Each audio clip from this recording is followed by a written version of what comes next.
Hello, hello. Welcome to the Pure Desire Podcast on YouTube. I am your host, Trevor Windsor. This is a weekly podcast helping you take back your life from the effects of unwanted sexual behavior and betrayal trauma. Sexual brokenness impacts us all, men and women who are stuck in shame and are unsure if healing is actually possible. Church leaders who want to help but don't know where to start. Parents who don't know how to help their kids develop sexual integrity. Wherever you're at, this podcast is for you. Through sharing stories of healing, interviewing addiction and betrayal experts, and normalizing the conversation on sexuality, we offer a clear plan for recovery and healing from the effects of unwanted sexual behavior and betrayal trauma. You have what it takes to break free, heal your relationships, and take back your life. Make sure to like, share, and subscribe to the channel. It helps us so much and really just pushes our message forward. All right, with that, let's get to this week's episode.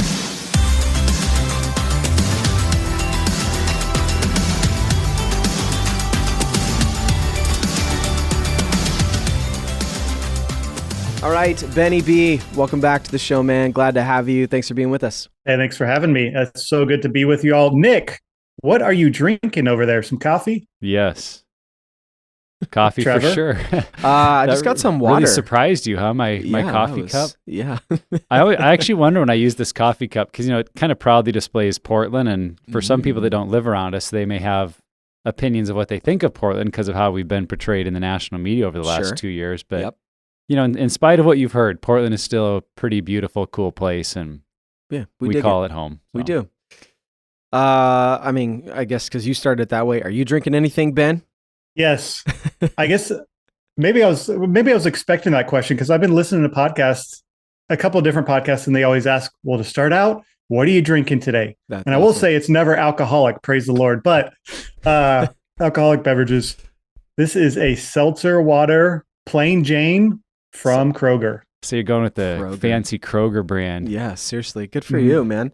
Things must be going hard times well in the economy. At the resolution movement. Hard times. Okay. Hard times. Though the shows that do have alcoholic beverages might be shows I'd listen to. Be like, oh, this is what I'm drinking today. Well, hopefully they're recording later in the morning than 9 a.m. That's true. That is kind of true. beverage. We are not that kind of show. Let's get into what we're going to talk about today. Let's do. Okay, so Ben is someone who's been and obviously all three of us have, but someone who's been in recovery for a long time. We wanted to press into this topic with you. How does recovery change after the first year, maybe even 2 years? And so we're like, for anyone who's been in recovery for more than 2 years, you know what we're talking about. And even for someone who is that, you should probably drink tea next time so you're not coughing as much. But then anybody who's been in recovery just starting out, this is going to be a beneficial conversation for you as well, because there are changes that happen in recovery in the journey. So I know this is going to be a helpful conversation. Mm-hmm. So Ben, just to start, why is this a thing?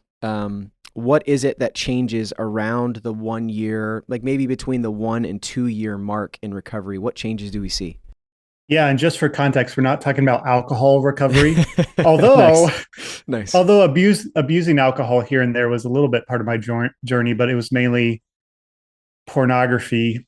I have a unique story in that I dabbled in different Pure Desire resources. Pure Desire, the book. I was leading a book study on that. My first year, I was going to a 7 Pillars group, what was kind of isolating a little bit. It wasn't run like, the classic 60, 40, 20, or maybe I'm mixing up those numbers, but it was about 2 years of that. And then the third year, I would say, is when I was all in, where I started really understanding the faster scale, using the double bind, mastering the faster. That's what I encourage people to do. Master the faster. That's right. Because that really was a game changer for me. Yeah. And I was being coached how to lead groups. And that's when I started staying sober. And so my first year was using the tools, walking through. I was leading 7 Pillars groups, or a couple 7 Pillars groups. And then Top Gun. Nice. And then I was asked to write Living Free after that. But that first year was kind of just learning all the tools, kind of getting into understanding my trauma and my story. Sorry, that was the third year, not the first year. No, you're good. And then the fourth year was I had been sober for a year, but my 4th year, I went through the clinical process with Dr. Ted himself. Mm. And so I'd honestly say my 3rd year is closer to people's typical first year in recovery. Yeah, I mean, what you're describing is what I was thinking about, and I think what we're hitting on today is that first year, or whatever year, like you really are all in, you're taking it serious, you're using the tools, you're going to a weekly group. That deep dive is often chaotic. It's messy. Usually, if you're a married person, your relationship is in some level of crisis, or if you haven't done disclosure yet, it's probably about to be.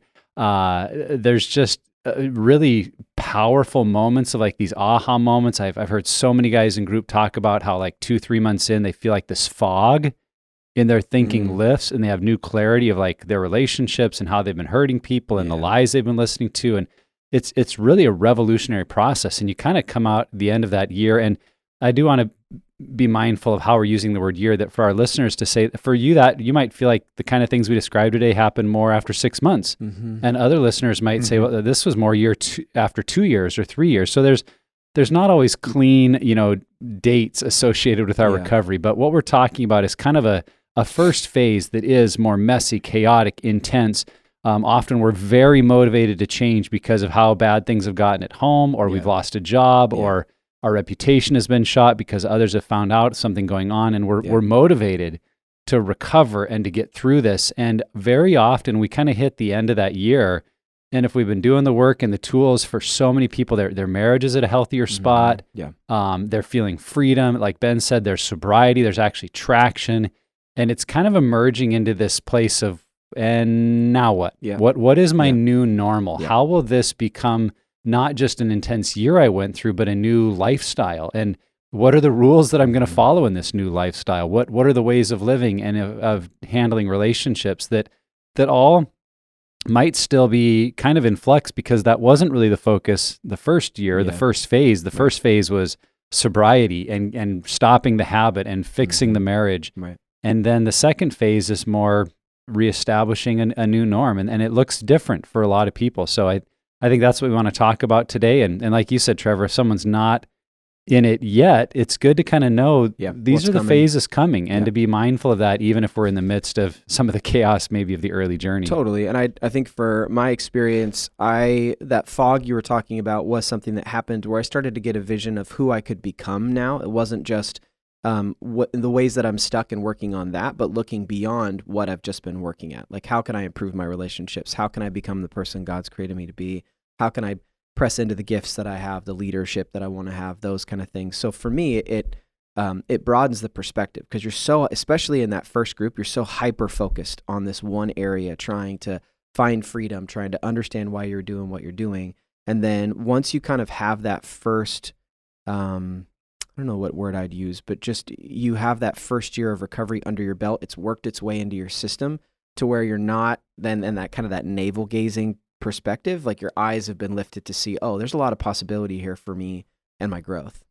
Yeah, I know this might be a helpful analogy after, I led groups, Top Gun and Living Free and 7 Pillars for 6 years. But the first year of being all in like that, I know for me and the guys I've worked with, is like, I just need to learn how to swim. It's like I've been thrown into the deep end and I just want to learn how to tread water because I feel like I'm drowning. And the drowning is the chaos. It's causing chaos. Your behavior is causing your marriage. It's the chaos. Your behavior is causing your relationship with God, your view of yourself, your job, whatever the consequences are of the addiction and the behavior.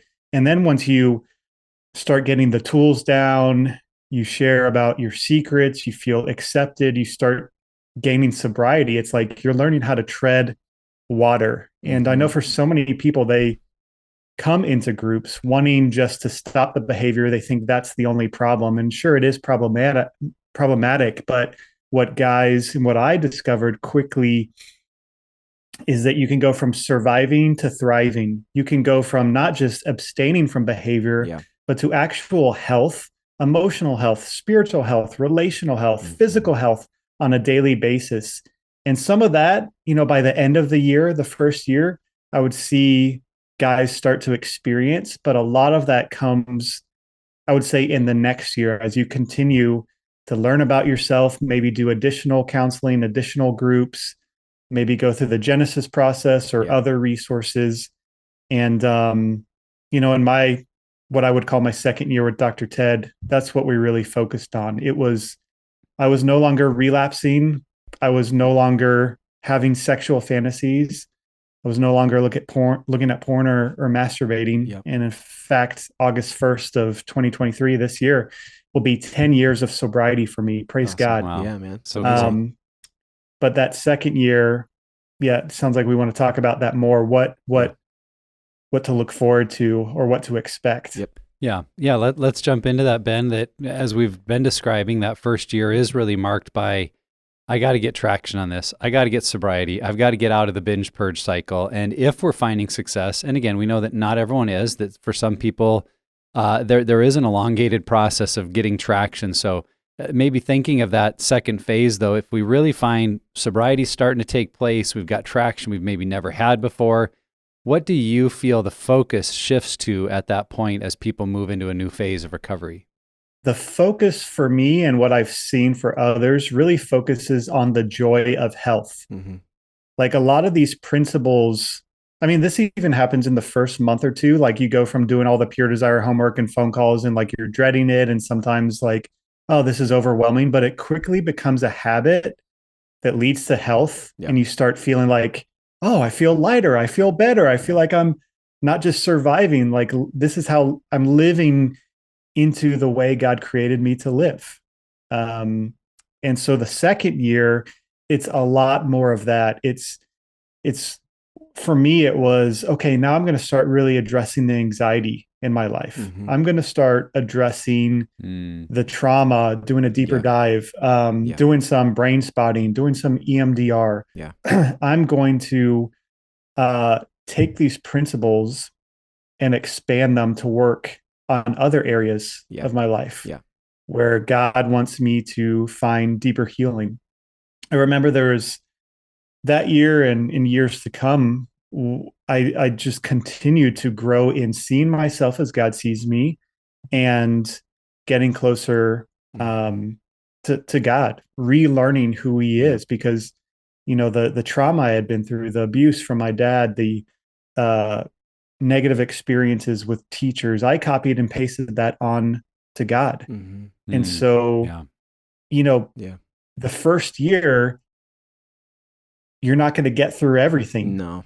Healing is a process. And I guess this would be year 10. No, year 9 of true recovery. And each year it's just like, it's not burdensome. It's not like, oh, I got to heal there. I got to heal there. It's like, no. I want to continue healing, right? Because in my healing, in working through that brokenness, I connect with God better. I connect with others better. I find more and more connection and health. And it's just become a lifestyle. Yeah.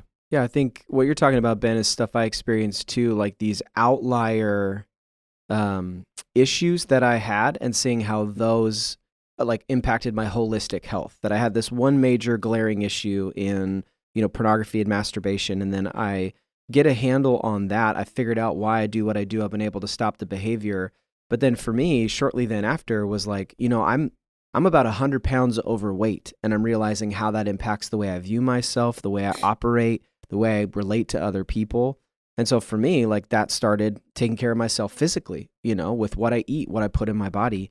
And then thinking through, all the other things, like how am I spiritually? How is thinking through this holistically, like how is pornography stunting my growth in all these different areas? And now that that's no longer hindering me, like where are the areas I need growth in all of these other different domains of my life? I think that's one. Mm-hmm. The other two that I thought through was just really you start to focus on how to restore the relationships that have been broken or damaged or injured because of my addiction. And maybe not even my addiction was like hurting those people, giving them trauma, but it was hurting how I could relate to them or interact with them. So I think restoring relationships is another thing. But then again, the biggest thing for me was I got to finally ask myself, who do I want to become? Like, what's the vision God's given me of the type of person I could become?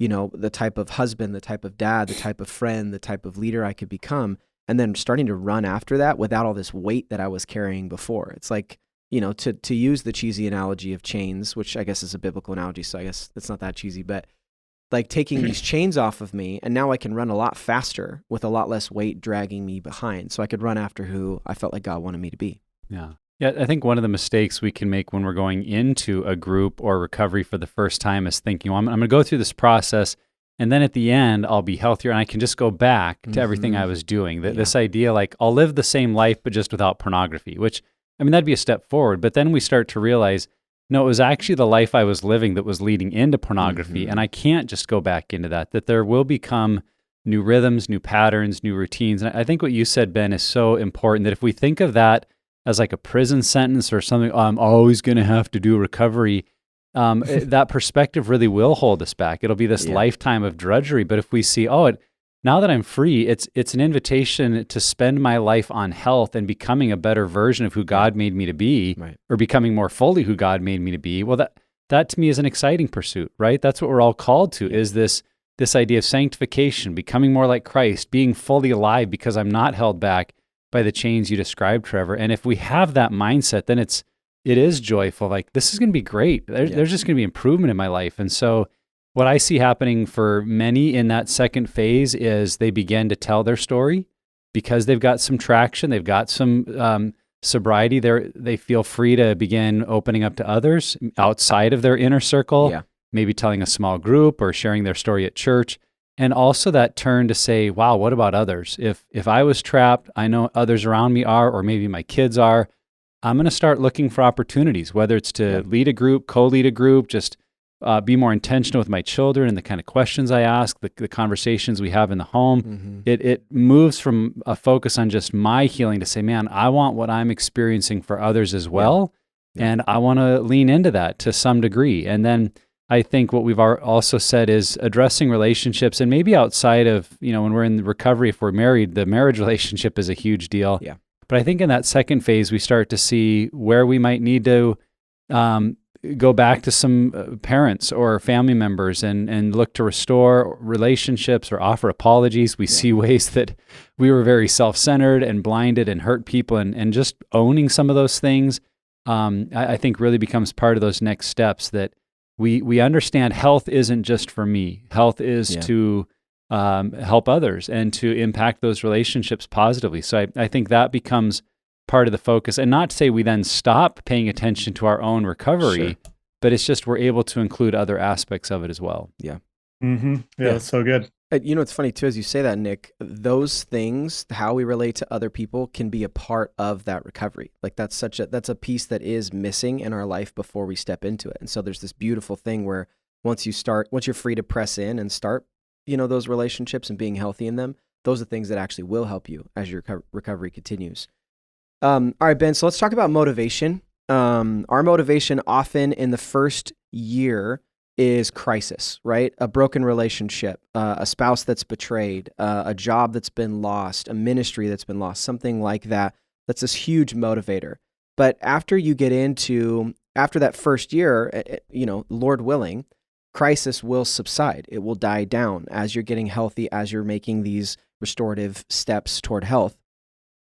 How does motivation change there? How should it change? Because as the motivation of crisis dies down, it's like, well, I don't have the same motivation that I had before. So how does it change? And then how do we make sure we're identifying what is really motivating years 2, 3, 4, and beyond? One of the things I've seen and that we talk about with the resolution movement and my book, Free to Thrive, is that there's two primary motivators on a psychological level, on a biblical level that we see biblically, and that is either pain or pleasure. Pain of the consequences, pain of this has got to stop, it's hurting myself, it's hurting others, which you just mentioned.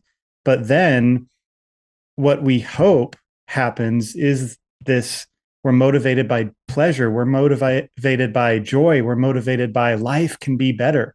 And I think of Jesus, the joy set before the joy set before him, he endured the cross. There's different things like that we see in Scripture, that a greater joy, a greater happiness or peace or what life could look like.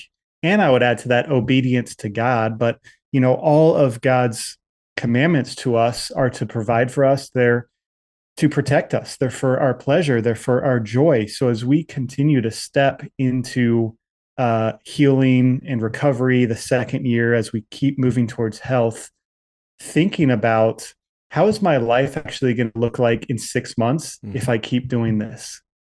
How are my relationships going to look in 6 months if I keep doing this? And I think that's one of the hard things when you're struggling with anything is, man, I'm trying to do the work. Things are kind of getting better, but you can get lost in the day to day. Yeah. If you started out in the new year going to the gym and wanting to lose 50 pounds and you get on the scale a week later and you're like, wow, I've lost 5. This is going to take forever. It could be easy, to give up. But if you have milestones along the way, okay, I'm not going to say 50 pounds, but I'm going to say 5 pounds. Yeah. And then when I do that, another 5 pounds and then another 5 pounds. And I think short goals that are sustainable to reach that bring us joy and health. Those are some things that have worked really well in my own life. Mm-hmm. Yeah. Sometimes I think we realize that inadvertently we had this goal that was perfection, right? That like when I recover and I'm holy and pure, like I'm going to have no struggles, no problems. And we don't realize that view of our life is unrealistic and not rooted in being a human being. Yeah. And so I love what you said of like, what are those next steps, what God's calling me to? And I think about how in the 7 Pillars of Freedom, Pillar 7, Lesson 4, Ted Roberts really introduces having that vision for a future, that vision for how God wants to use me. What is ahead of me that now is motivating me? So it's not what I'm running from, my past and my issues and struggles. It's what am I running for and towards? Right. I think about how Jay Stringer in his book writes that men who lacked purpose were 7 times more likely to escalate their porn use. And so I would think the reverse of that is also true, that men who have a sense of purpose are, and I don't know what the percentage would be, but they are much more likely to stay out of porn use or other debilitating behaviors because like, no, there's something that matters more. And another way I've heard it said, Ben, you said the pain and pleasure. I've heard someone say it as pain and beauty, that we're either motivated by avoiding pain or something beautiful, this picture of that's the life I want and I'm running after that now. And I think that's where we want our motives to switch over to because that is sustainable for a lifetime. Yeah, and the thing about going through group, going through recovery, whether it's Pure Desire resources or therapy or some other form of resource that really helps you apply therapeutic practices, right, to apply biblical truth. What I've seen is like you can take these tools and apply them to other areas of your life. Like you now have this new, like I love the visual of Batman's utility belt. You have this new utility belt with all of these gadgets you can use to help you process life and improve in all these other areas. And what I love is that because Nick, what you're talking about, this idea of where we're going, it creates a lot more agency that I have in who I want to become, in the future I want to have, in the type of relationships I want to have, the type of work I want to do. You're smiling. Did I say something funny? I was just going to say, I had no idea you liked that metaphor. That's the first time I've ever heard that. Well, everyone else in the world who knows me knows Batman's my favorite superhero. And if you don't think he's a superhero, you're wrong. I would like to ask a listener to send in how many podcasts they've heard Trevor mention Batman's utility belt, because I wonder what the number is. I could think of a couple people that would send some in. But no, that idea of I now have the ability to find health in other areas. And that's what's cool is that, in some ways it can feel like whack-a-mole, but it's not. It's I've gotten health in this area and I have things in place to sustain it. But now I can look at these other areas of my life that I have unhealth in. I start to see how those things were connected to my unwanted sexual behavior. But what's awesome is I can use those tools now to help me in that area. And that then really just helps us become a holistic, healthy person. And so that's what I see and what I've experienced in the motivation changing is it's not just looking at what I need to stop doing. It's starting to focus on what am I doing? What can I do to become a healthy person? Yep, that's it. Yeah, the skills are transferable to so many areas of life. And one of the things we wanted to lean into, particularly Ben, and for your perspective on, I think for the married person, that ongoing motive of I want to have a good marriage, I don't want to go back to those behaviors because of how it damaged my spouse.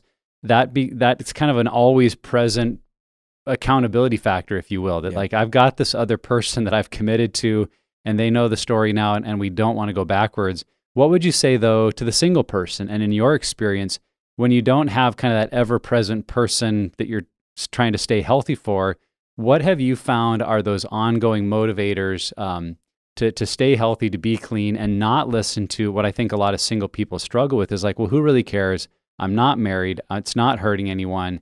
And maybe having that strong draw to go backwards after some initial recovery. How do you avoid that? I've gone through three sets of motivations throughout the years. The first year in recovery was really that I kind of shamed myself into staying sober.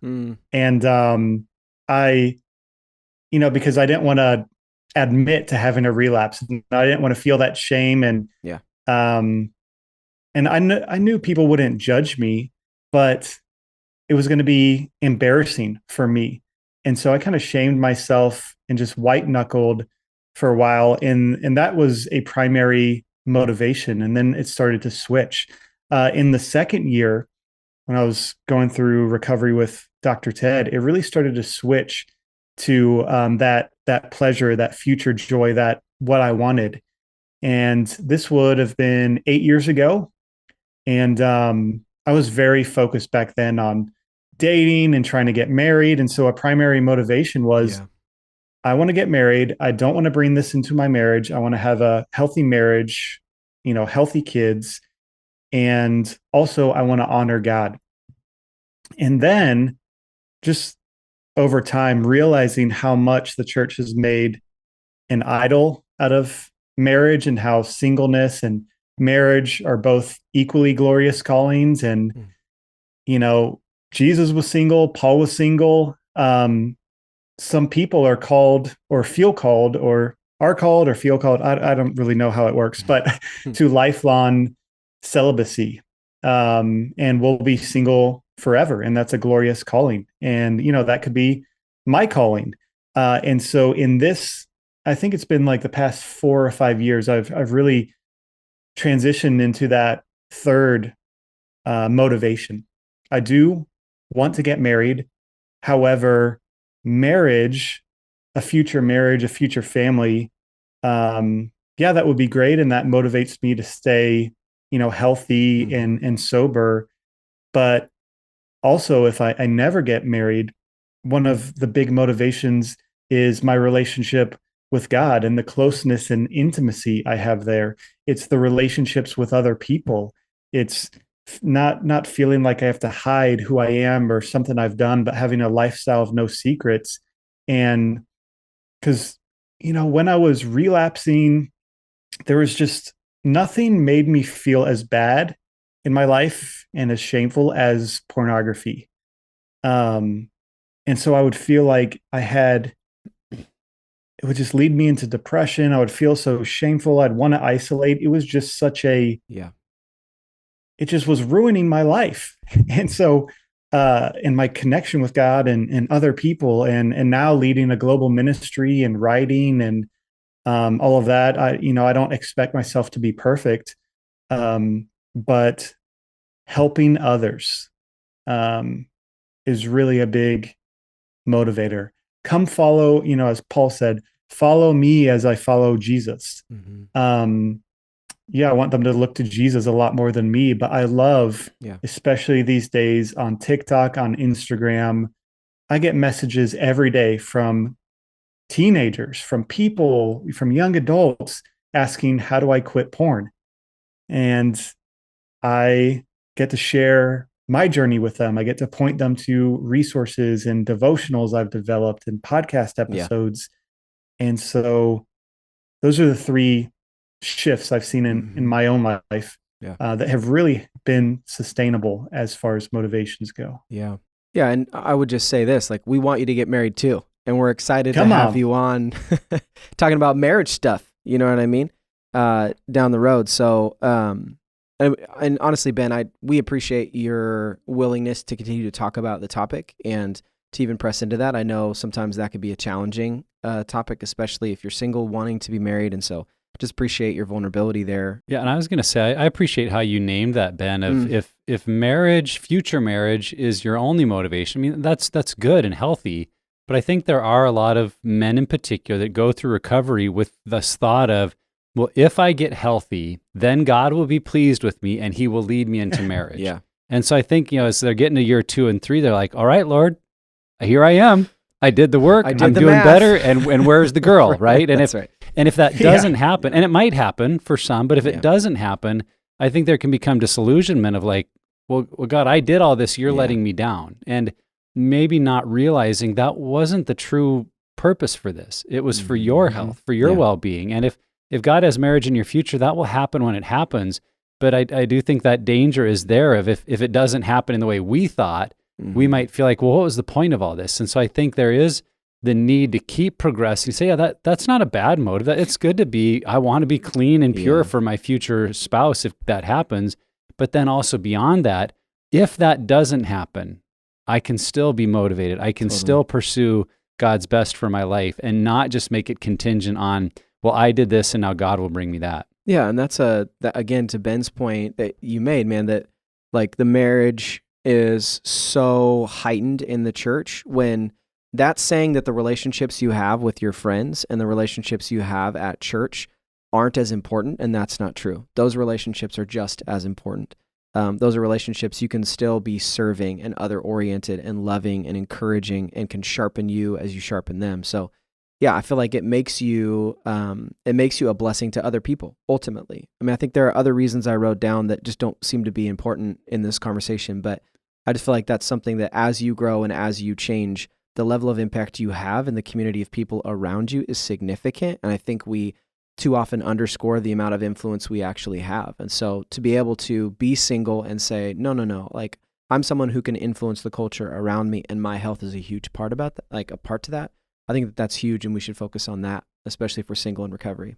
Yeah, to add one more thing, I continue in the past 4 or 5 years with that third motivation, shifting from, I want to get married one day to that's not promise, that's not a reward for sobriety or healing. There's greater biblical motivations. I think of Psalm 16, where it says, you make known to me the path of life. And all God's commandments, His design for our health, the reason He wants us to go through recovery, to be sober minded, not just from pornography, not just sober from pornography, but so many other things, is that He's come to bring us abundant life. And that's primarily experienced in relationship with God, self, and others.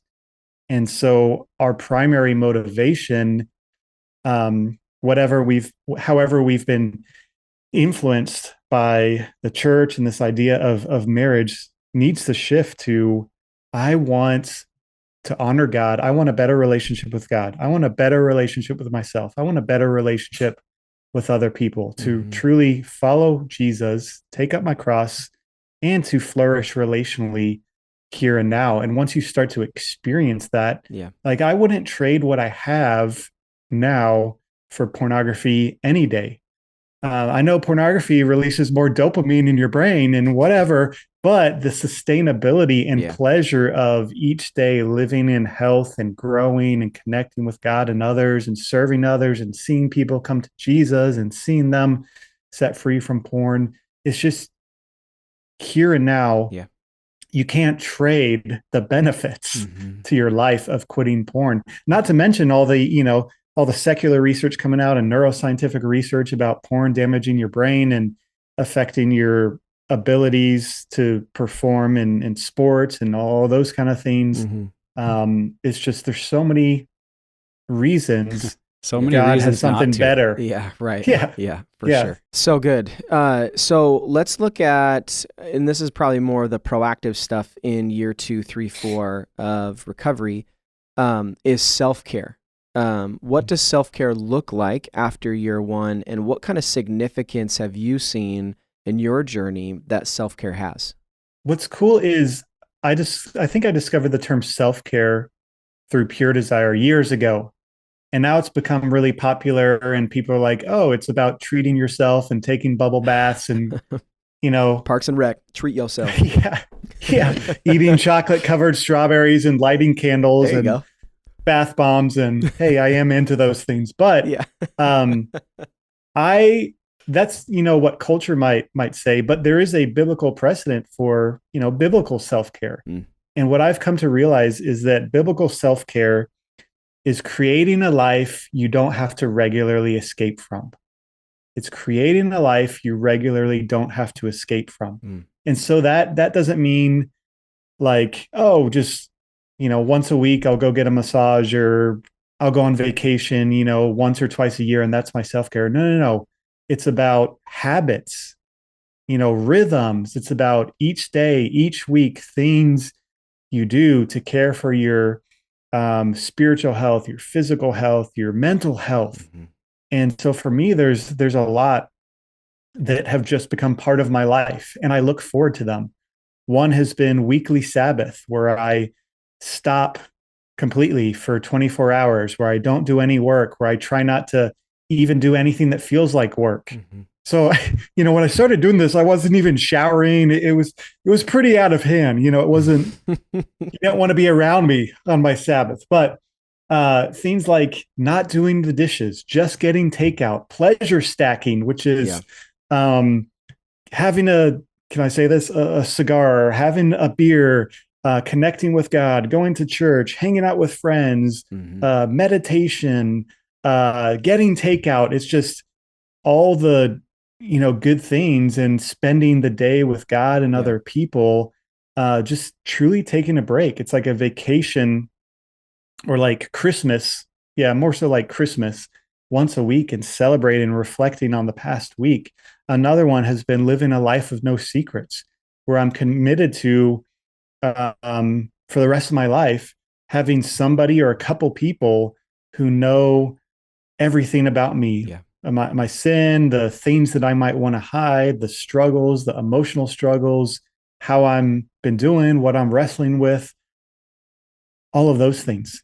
Another thing that has been super important is slowing down and cutting back. And for me, trying to get to the point where where I'm not stressed, where I don't hit the stress point any day of the week, which is really hard to do because there's so many things that can cause stress. But if I can schedule my time, schedule the meetings, schedule the work, have breaks in between, leave early, plan for traffic, all these kind of things, where I can try to stay in restoration on the faster scale, and not like that guy who's new to recovery and is like, I've been in restoration all week. Yeah, I looked at porn, but I was in restoration. What? No, you weren't, bro. You're missing the point. Yeah. Yes. Yeah, exactly.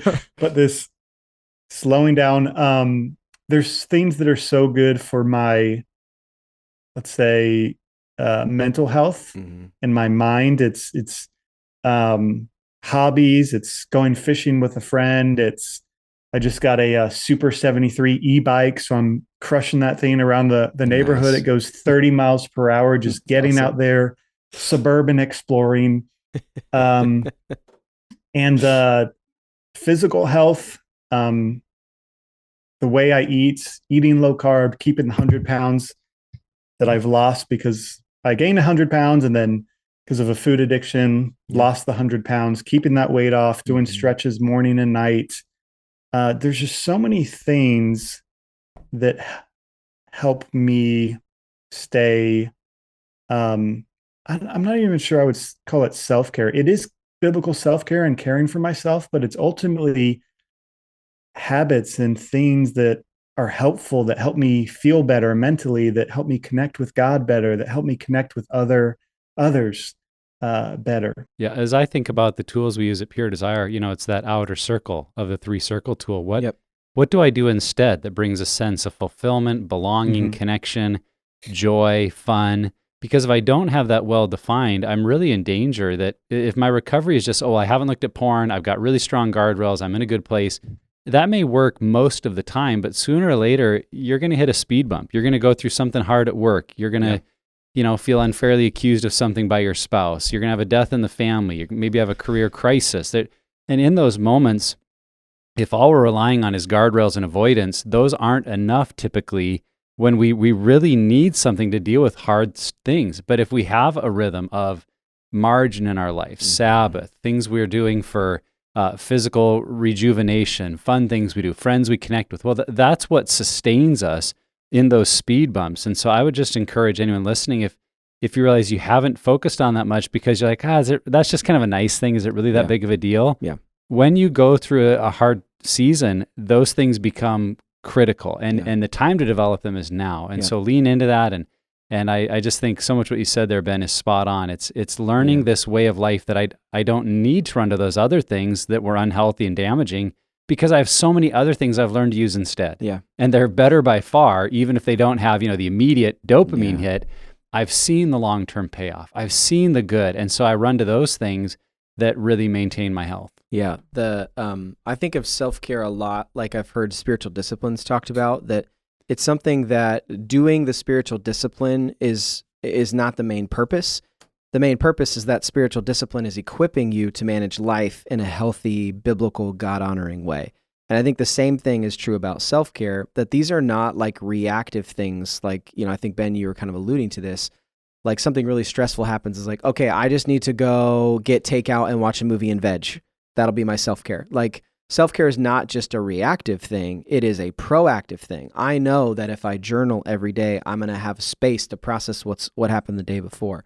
If I'm reading scripture, when something happens and I'm tempted to believe a lie later that day, I can think back to what I already did that morning.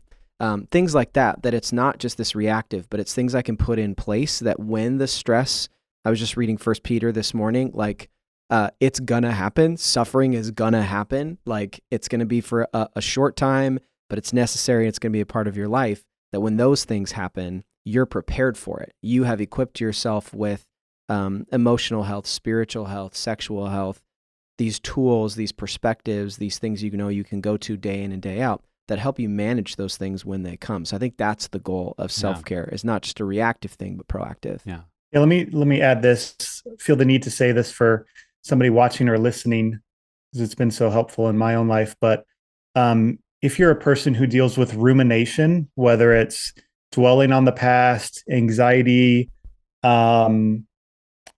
constantly trying to feel like you're trying to outrun the temptation and the triggers in your life, that can be so consuming for your mind and exhausting. And doing that continues, as I have, doing that continues to lead to fixed neurological pathways, and it gets you more and more stuck.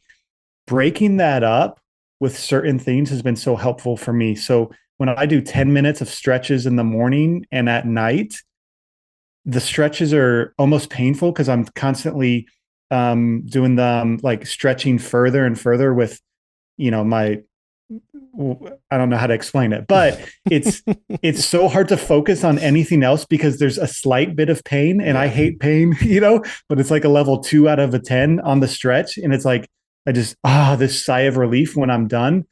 But doing something like that, going to the gym, running, going fishing, just moving your body, getting out there, out of your head and into your body, that breaks up the rumination for a little bit each day.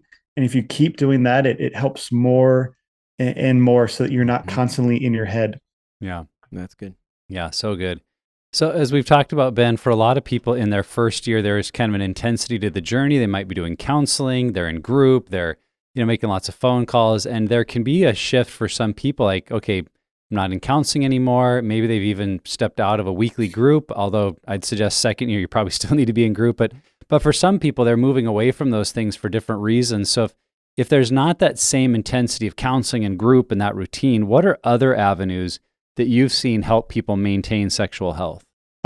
Challenging a friend who's in your area or in your church to be, the person that you have a life of no secrets with. I've seen people do that. They either meet up once a week or just throughout the week, they're texting one another.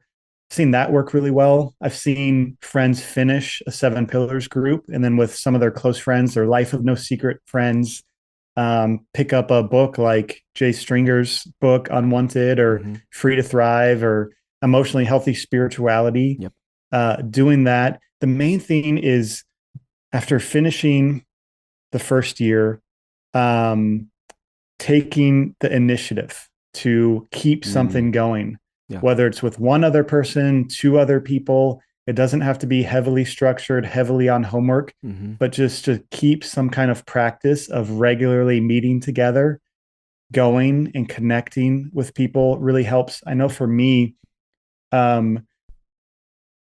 so much of my first year or two was stopping the behavior, getting healthy. But then I realized I need to relearn what God's design for sex is all about and sexual intimacy. And so it was listening to podcasts, it was reading books, it was getting rid of the sexual shame that I had, or this idea that, sex is primarily about physical pleasure, and learning more and more about why God designed it and kind of changing the way over time that I thought about.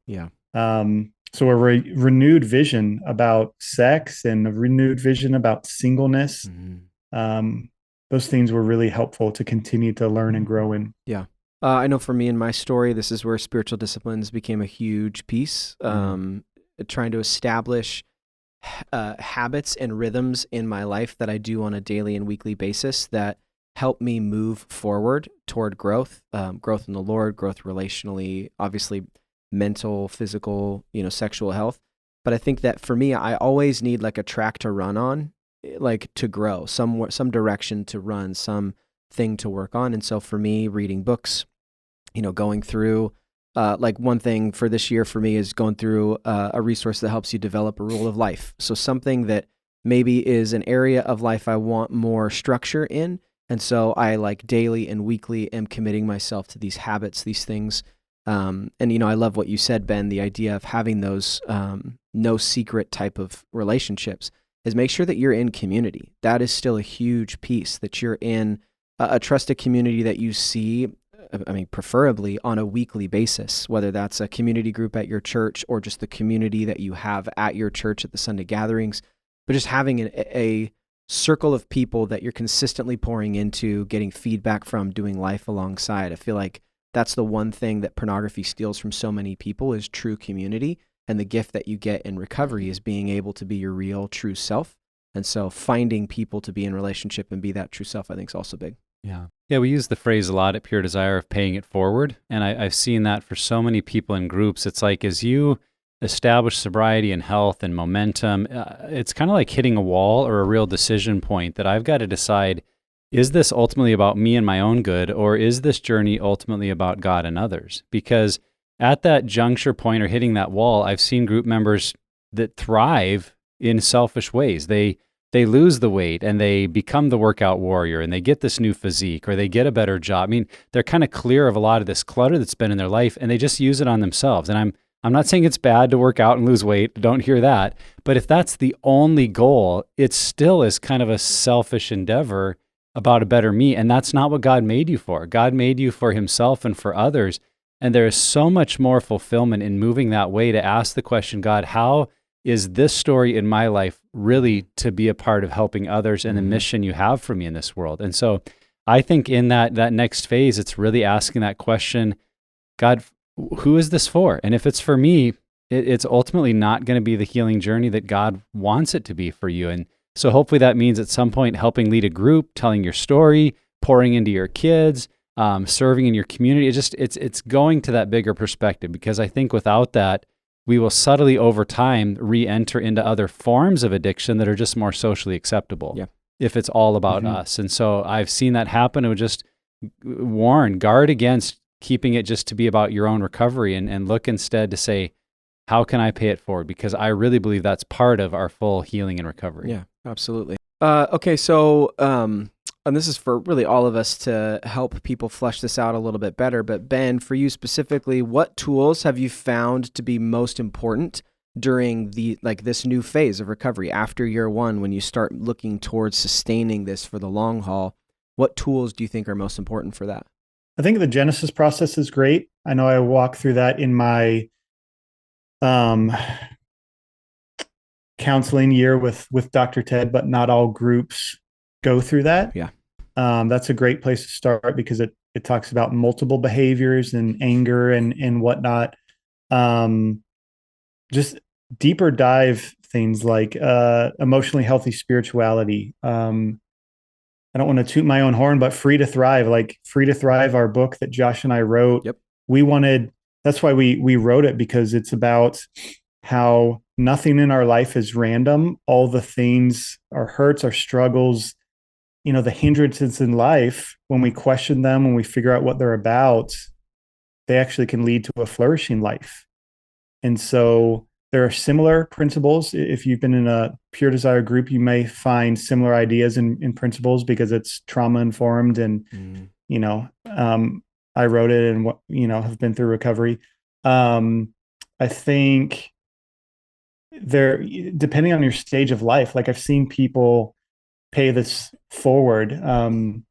Maybe I shouldn't say this, but don't think that the only way to pay this forward is to lead a 7 Pillars group or a Betrayal and Beyond group, right, or a Living Free group, or there are so many ways God wants to use you. I think of one of my friends who's got several kids, and he went through a Pure Desire counseling year, and now he just took his kids through Good Pictures, Bad Pictures Junior, and they're 3 and 4 years old. And so I can't recommend that book enough. Pay it forward to your kids, help porn-proof your kids and help them. Another thing could be starting the conversation. Maybe nobody in your church or small group talks about porn or sex, and maybe having conversations with people. Maybe when it comes up, sharing your story. That's what I always try and do, because it comes up all the time. Like, porn is a struggle and nobody seems to be able to find freedom from it. Well, God has blessed Pure Desire. God has revealed proven principles and answers. And so many of us have benefited from God's work at Pure Desire and our work walking in freedom. Yeah. And when that comes up, mention it, share your story, take a step of faith. Some people launch their own ministries, some people start speaking on the topics or writing on the topics. Sure. Some people share their story on social media, whether it's a video or a blog. There are so many ways you can pay this forward and continue. And I think I know for me, that after the second year, talking about this regularly helped motivate me to stay sober. Yeah. It's like, I don't want to give up on the healing I've experienced and the freedom I've been walking in. Yep. I want to keep running this race, walking in freedom, helping other people. Mm-hmm. And then as the years go by, how cool is it to say, oh, August 1st, by God's grace, is 10 years walking in freedom from porn and masturbation. And I know if God can do it in my life, he can do it in your life. Yeah. Yep. And for sure.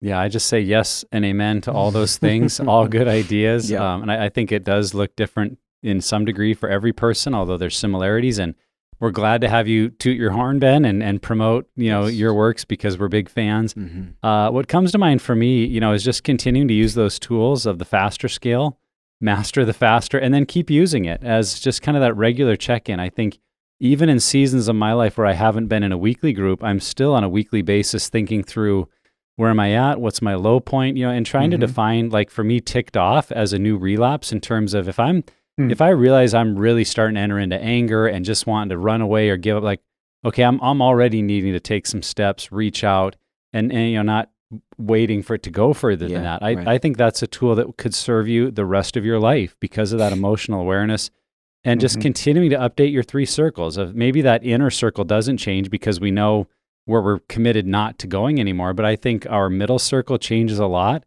as the seasons change. What do we need? What's now more important that we're attentive to and have healthy guardrails around? And what does that outer circle of health and joy and freedom look like? Mm-hmm. Because if we have the same 3 circles tool from 10 years ago, it's probably not serving us well anymore. We maybe, like I said, that inner circle might be the same, but the other 2, if we read through, we'd honestly be like, this doesn't really apply anymore. Yeah. And so as your phases of life change, so does your 3 circles. And I just think those are 2 things that if every human being was using them, man, we'd be in a better world, because we'd have people that were self-aware and being proactive about their health. That's just good for all of us. Yeah. So those are the two that I'd recommend. Yeah. Just to round it out, I would say journaling is one that's been super helpful, a way to get your thoughts out, and, writing does some stuff to your brain that really benefits it. But then also over the last year, therapy has been another huge tool for me. I'm not in crisis or still having to work as hard as I did at the beginning of recovery to stay healthy, but there's other areas that I'm able to tap into as well. So those are two other ones I'd recommend. Yeah, and the double bind. I'll tell you, Yeah. I use the faster scale and double bind 10 years out almost every single day, because when you truly understand the double bind, okay, I'm feeling depressed, I'm feeling anxious. Why? And what's the lie I'm believing?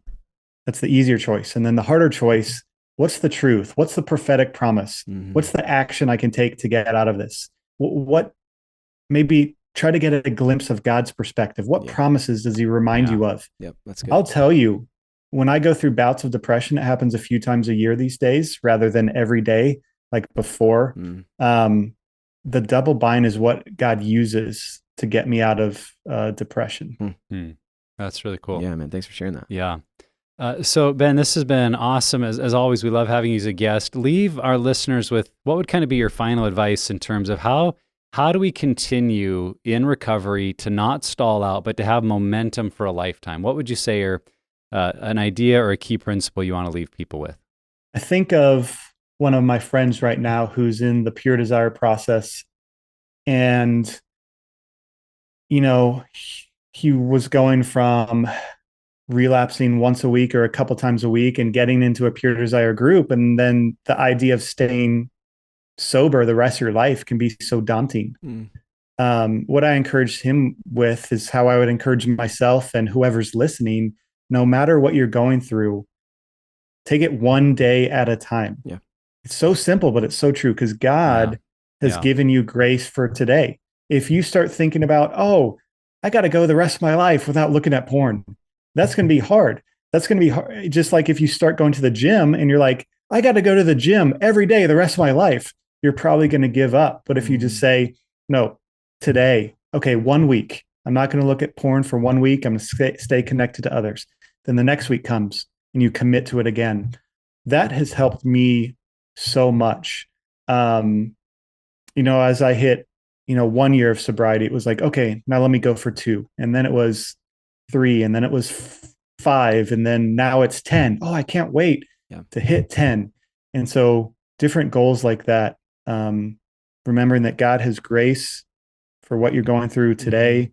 He says, don't worry about tomorrow, because he's going to show up tomorrow. He's going to give you the grace and resources you need and support you need. So focus on today.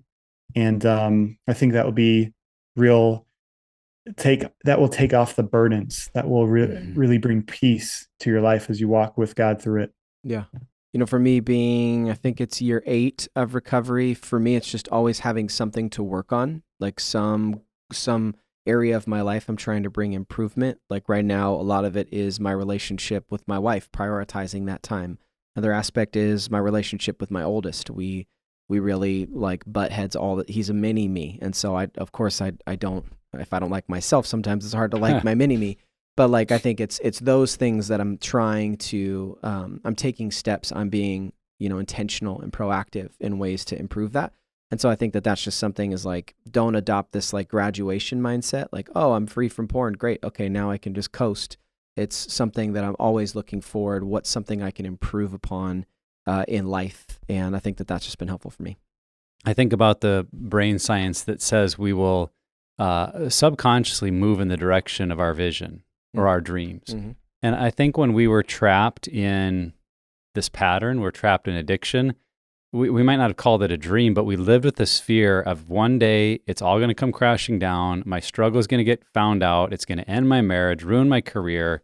And I think that's some of the whispers of Satan that wants to keep people like, yep, that's your future. Yep. So don't risk, don't try, don't expose your truth. And it keeps us trapped. But in this recovery zone, in this new health, it's that vision of, I'm becoming the man God made me to be. I'm going to be a healthy spouse. I'm going to be a healthy parent for my kids. I'm going to have a voice that helps others in this world. And if we continue to keep that vision, that dream, that God-given dream in front of us, there's something in our brain that just cooperates with it. We subconsciously will make decisions that honor that vision. And so I would encourage you, if you haven't, like this is one of the exercises in an appendix in the 7 pillars. I've just done it with my group. It's like my God-given dream right now is, and you answer it. And if you haven't done something like that lately, in a journal, in a quiet time with God, just say, what am I dreaming of? Because the more you can clarify and come back to that God-sized vision for your life, you'll just keep heading in that direction, because the more you're captured by that, you want to live it out. So I think what I've heard us say, which I think is cool, it's kind of the metaphor of driving. You both need to pay attention to the road right in front of you, like one day at a time. What's the project I'm working on? What am I doing now? And I need to know where I'm going. Yeah. If I don't have one or the other, it's pointless to be in the car. For sure. Because I'll either crash without paying attention to where I'm at, or if I only pay attention to right now where I'm what road I'm on, but I don't know where I'm going, like I'll just keep driving in circles. So those two pieces I think are absolutely crucial, and I think it's a great way to kind of wrap up this conversation. Yeah, absolutely. And I think it's so true that recovery is more than just establishing sobriety and diminishing crisis in your life. It's about creating lifelong health, sexual health, specifically in the area that we're talking about. And, it's clear just from the conversation today that the habits and the patterns we put in place right now are going to help us become that healthier version of us. That's how we sustain health, as we put things in place that are going to continue to move us in the direction that God has for us and that we want for us in our relationships. Ben, honestly, dude, and I know I say this every time, but I really do mean it. Like, we love our time with you. Even your like new sexy background that you have, plug to go watch the YouTube video. But that's right. And we hat. Yeah. Oh, that's right. It's a good hat. Got to get me one of your hats. Where can people, if people watch this, where can people get the Suicide Stops With Me hat? Where can they get that? Resolutionmovement.org. The store, we've got Suicide Stops With Me hats. We've got It's Okay to Love Jesus and Have a Therapist shirts. Have that shirt. Love and we've got Mental Health Matters shirts. Okay, and just because Nick and I plugged those, you should send us free ones. But anyways, we really do. We love you. We love what you're doing at Resolution, and thanks for your time today, man. Yeah, I love you guys. Thanks so much.